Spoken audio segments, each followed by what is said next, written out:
go from here. Yeah. Okay. So the title of Wendy's talk today is Choiceless Awareness and the Absence of Choice in Meditation. Certain Buddhist meditation practices include cultivate. Oh, and can you hear me okay? Sound good? Good. Thank you.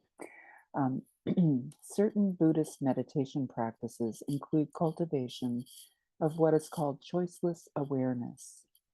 Google AI says choiceless awareness is an open and receptive practice involving directly experiencing the present moment, including sensations, thoughts, and emotions, without filtering them through personal likes, dislikes, or expectations.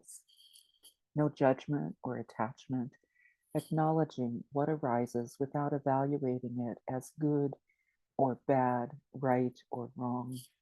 This helps to dissolve the habitual patterns of identifying with or resisting what arises. In essence, choiceless awareness is a way of cultivating a more open and receptive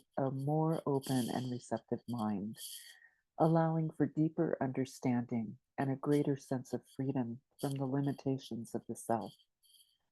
I think these qualities are relevant to reflective meditation. We can notice when they arise and when they are not present. It is a high aspiration to experience the present moment with absolutely no judgment, attachment, or aversion, but we may have times where they are held more lightly. When choice is absent, thoughts, sensations, and emotions arise unbidden. There can be some aversion and a feeling that they are outside of my control. Sometimes I get caught in obsessive thought loops.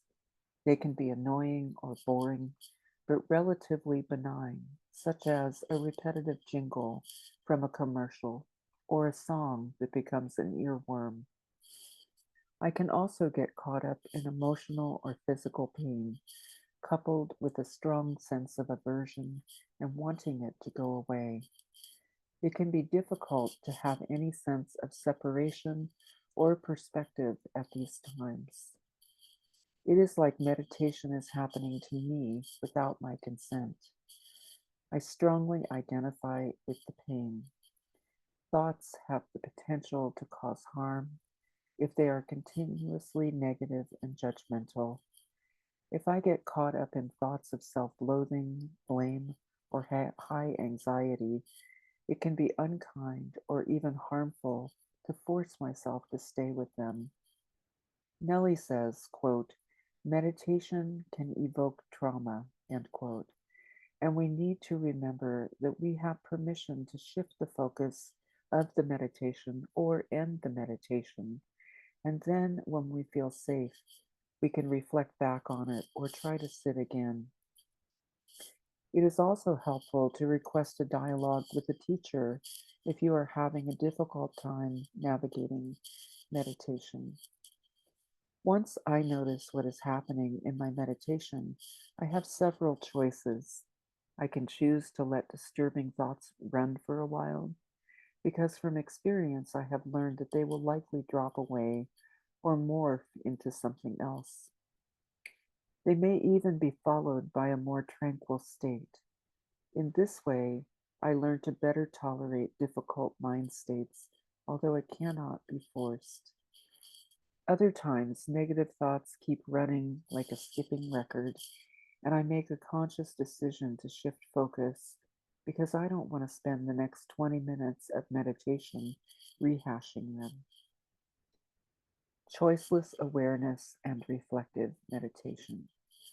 During meditation, when I am feeling calm and settled, my attention is drawn into whatever is arising, be they thoughts, emotions, body sensations, sounds, or even visuals. It is like watching a movie in which I am deeply engaged and absorbed. In my experience, the line between choiceless awareness and active choice is blurred. I remember one time I had an image appear of water swirling and running down a drain. Part of me was aware that I was observing this, and I was able to zoom in and notice shapes, movement, and color. The experience was brief, but it really drew me in, and in reflecting back, I realized that this was a new and different experience, a taste of absorption. It was not something I could control, but when the conditions were present, I was able to have some choice in how I related to what arose. In an unconventional glossary of Buddhist qualities, Nelly writes about choice. You have the choice to do any meditation practice you like. Experiment with your primary focus of attention. As with all choices, you'll see how it goes and hopefully adapt. On page 43 of Linda and Nelly's reflective meditation book, they talk about choice and experimentation as being features of reflective meditation. Quote, we advocate for choice and experimentation. This is onward leading, though perhaps counterintuitive. End quote. I wonder why it would be counterintuitive. Perhaps because we have heard so many meditation instructions where we are told to stay with the object of meditation, and if we find our mind wandering, we're instructed to bring it back to the meditation object, be it the breath or the body. In reflective awareness, we get to experiment with letting our mind wander and seeing where it takes us.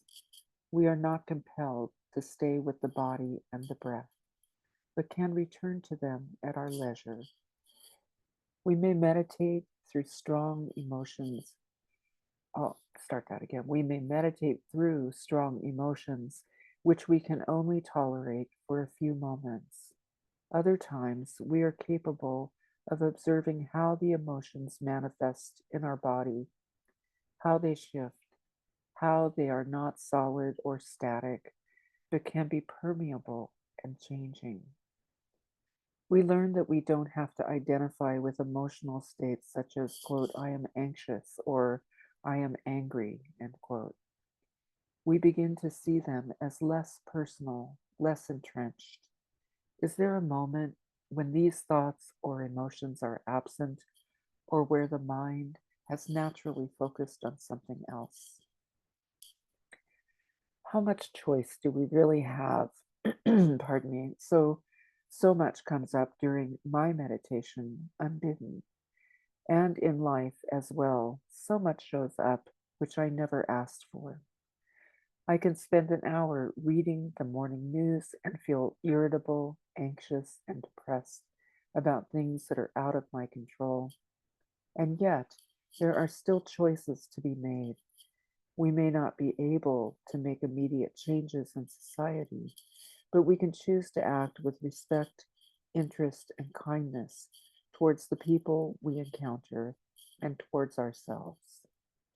And here's a prompt which you can choose to take into your meditation if you'd like.